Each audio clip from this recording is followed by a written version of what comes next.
मेरे प्यारे दोस्त, आज मैं एक नए वीडियो के साथ आ गया हूँ। आज का जो टॉपिक है महाजनपद है और परमार एसएससी पीडीएफ डिस्कशन की ये सीरीज नंबर 5वीं है, जिसमें हम एंशियंट हिस्ट्री पढ़ा रहे हैं। ये वीडियो नंबर 5 है, जिसमें आज महाजनपद का पूरा पोस्टमार्टम करने जा रहे हैं। तो चलिए वीडियो को स्टार्ट करते हैं। तो महाजनपद, तो ओवरऑल 16 महाजनपद बताया गया है जहाँ पर।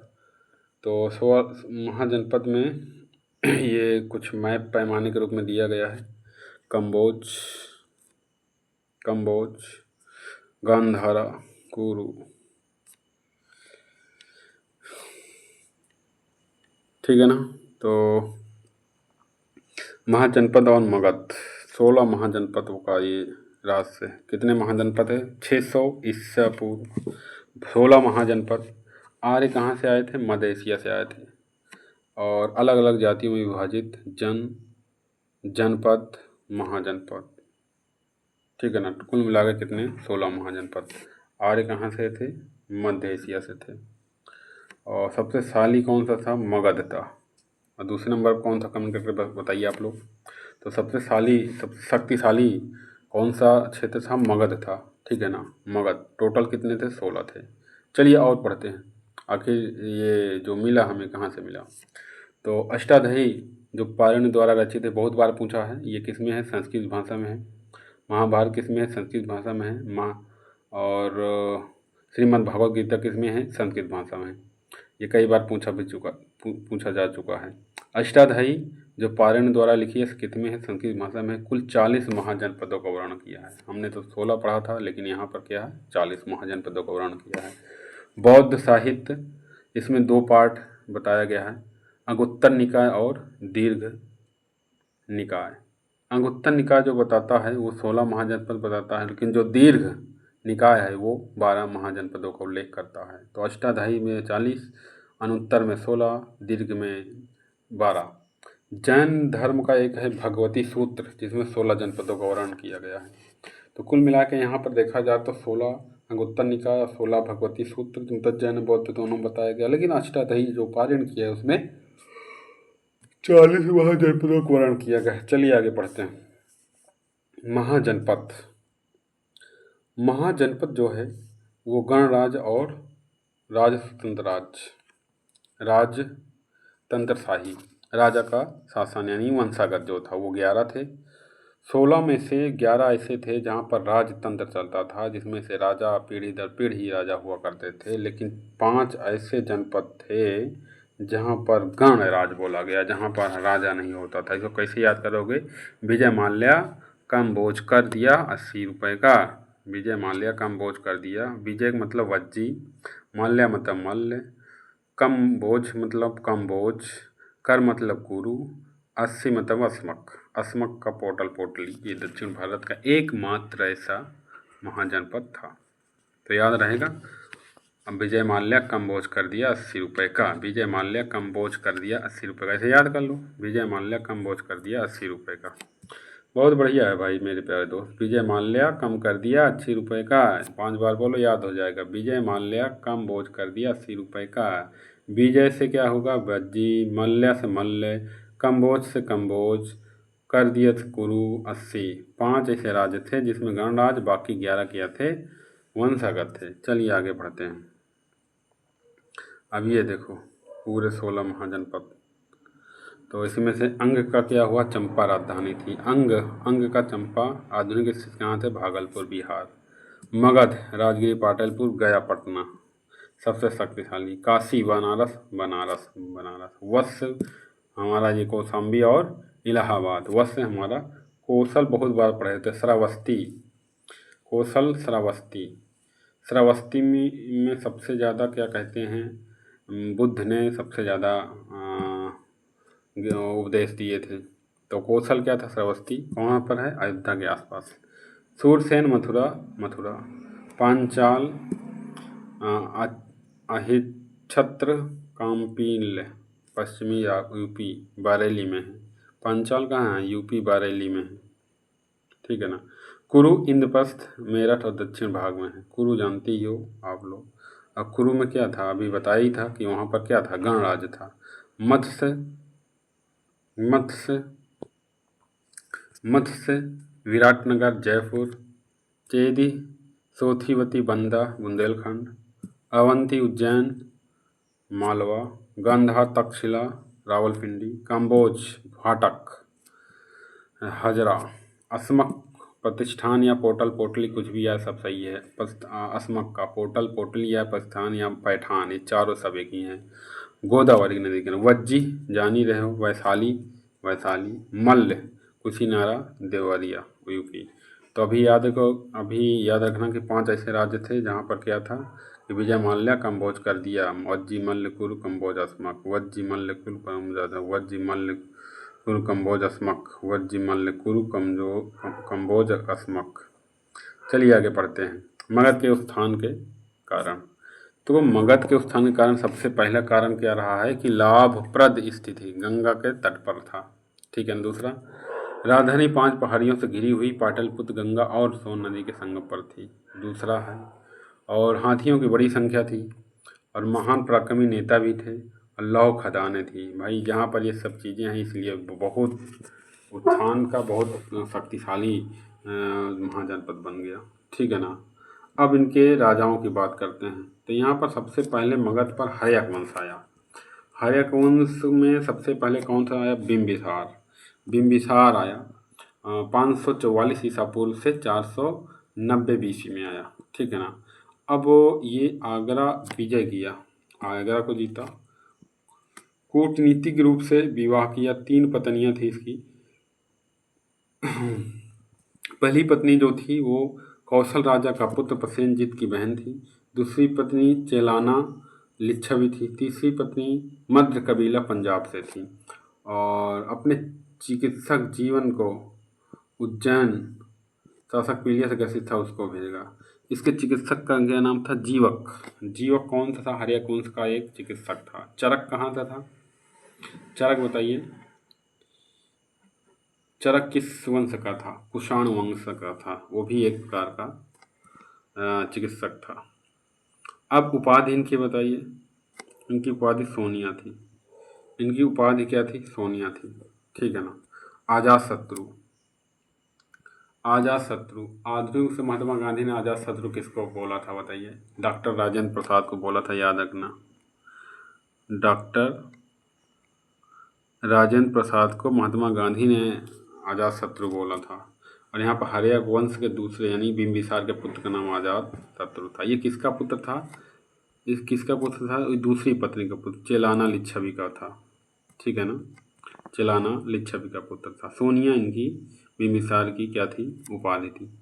चलिए आगे बढ़ते हैं। चेलाना का पुत्र था, लिच्छवी पर विजय प्राप्त की और कौशल को हराया, राजा की बेटी से विवाह कर लिए भी। प्रथम बौद्ध संगीति अजातशत्रु के समय हुई। कहाँ पर? राजगिरी में हुई थी। इसके अध्यक्ष कौन थे? आप कमेंट बॉक्स में बताइए। अध्यक्ष कौन थे बताइए? बिम्बिसार, पिता इसका बिम्बिसार था, इसकी हत्या कर दी। इसे पित्तहंता राज्य वंश भी बोला गया। पित्तहत्ता। इंजन गुलेल का प्रयोग किया, युद्ध इंजन गुलेल का प्रयोग किया, वैशाली पर विजय प्राप्त की। ठीक है ना। उसके बाद इसका पुत्र उदयन आया, इसकी हत्या करके अजातशत्रु की। कुल मिला के बेटे ने बाप की हत्या करते हुए बोला गया, हत्या की, इसलिए इसे पित्तहंता मतलब पिता की हत्या करने वाला वंश बोला गया। राजधानी राजगिरी बनाई से राजगिरी से पाटलिपुत्र ने चेंज कर दिया। वर्तमान में कहाँ पर है? वर्तमान में पटना है। अब उदयन के बाद जो एक नया वंश आया शिशुनाग वंश। यहाँ पर शिशुनाग वंश में एक कालाशोक आया जो द्वितीय बौद्ध संगीत का संरक्षण दिया। तो कालाशोक जो द्वितीय बौद्ध संगति का संरक्षण दिया, किस वंश का? शिशुनाग वंश। पहला जो बौद्ध संगति हुआ वो किस वंश का था? हर्यक वंश। उसके बाद नंद वंश आया। नंद वंश की स्थापना महापद्म नंद ने की और उपाधि एक राट, साम्राज्य निर्माता, सभी क्षेत्रों को उखाड़ने वाला। एक राट का मतलब हो सभी क्षेत्रों को उखाड़ने वाला। एक राट सभी क्षेत्रों को उखाड़ने वाला। महापद्म नंद शीर्षक उपाधि एक राट, समाधि निर्माता, सभी क्षेत्रों को उखाड़ने वाला। उसके बाद अंतिम शासन जो था घनानंद था। मैसेडोनिया का शासक अलेक्जेंडर इसके शासनकाल के दौरान आक्रमण किया। अलेक्जेंडर महान कई स्थानों पर विजय प्राप्त किया। सेना को कई स्थान विजय प्राप्त किया, सेना के आगे युद्ध के लिए मना किया, सेना को आगे युद्ध के लिए मना किया। उसके बाद आगे जो बात होती है वो था सिकंदर और पोरस के बीच युद्ध। सिकंदर जीता। नदी कौन सी थी? झेलम नदी थी। यहाँ पर हाइडेस्पीस का युद्ध, हाइडेस्पेस का युद्ध बोला गया। पोरस और सिकंदर के बीच हुआ। इसमें कौन जीता? सिकंदर जीता और पोरस हार गया। लेकिन बाद में पोरस को ढेर सारा उन्होंने जमीन जायदाद देकर उसको बड़ा राज्य बना दिया। तीसरा था समाज। आखिर इस हर्यक वंश में जो समाज था वो मिट्टी के बर्तन की बात करें तो काला उत्तरकाली पालिश से हुआ था। ठीक है ना? कैसा पालिश कैसा था? काला था। सिंधु सभ्यता, पूर्व वैदिक काल, उत्तर वैदिक काल, ये सब दिएगा। आगे बढ़ते हैं जो काम की चीज़ें। पंचमार्क चांदी के सिक्के, धन का रूप, व्यापार करने में सुविधा, निक्सा और कणसा, ये दो चीज़ें थी, निक्सा और कणसा। ये हमारे पंचमार्क चांदी के सिक्के रहे थे। ये देखिए,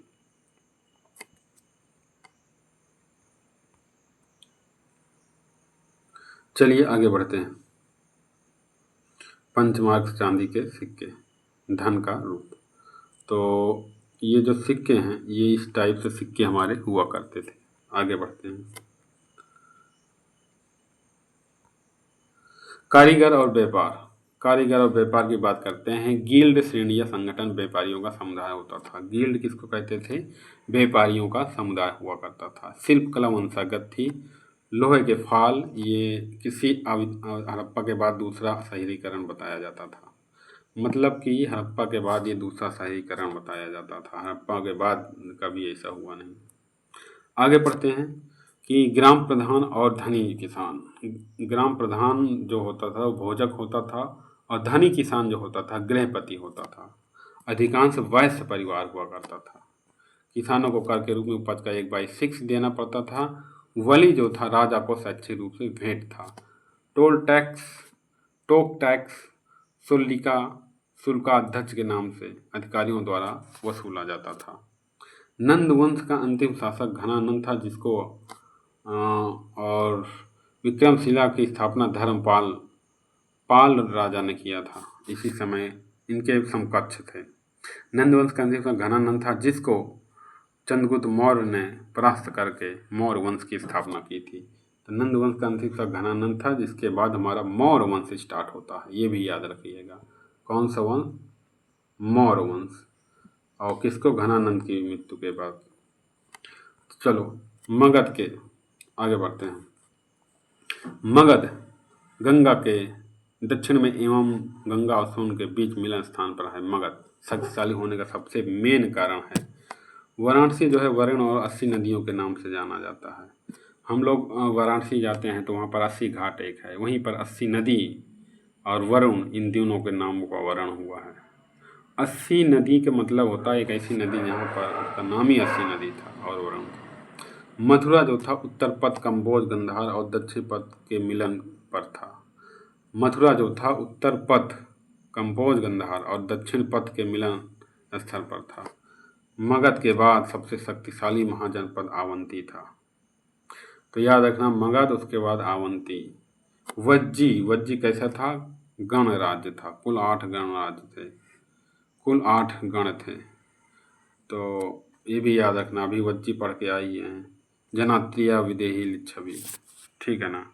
तो अवंती मगध के बाद सबसे शक्तिशाली था। 16 महाजनपद याद रखोगे।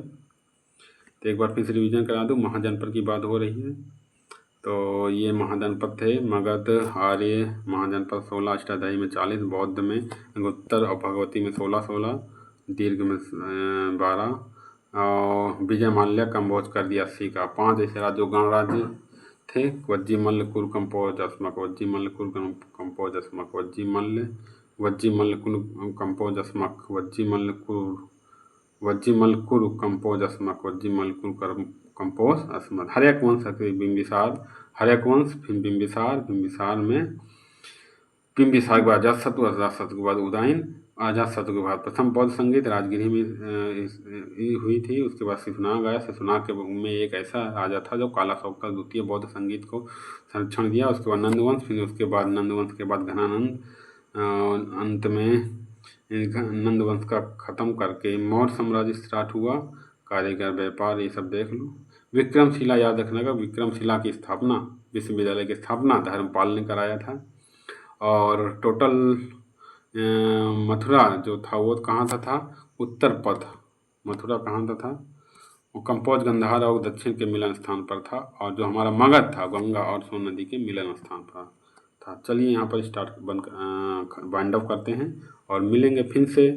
परमार एसएससी PDF डिस्कशन का जो सेशन चल रहा है, आप लोग लाइक कीजिए, सब्सक्राइब कीजिए। बहुत बढ़िया PDF ये चल रहा है। बहुत कम समय में आप बहुत ज़्यादा कवर कर सकते हो जी। ओके, बहुत बहुत धन्यवाद।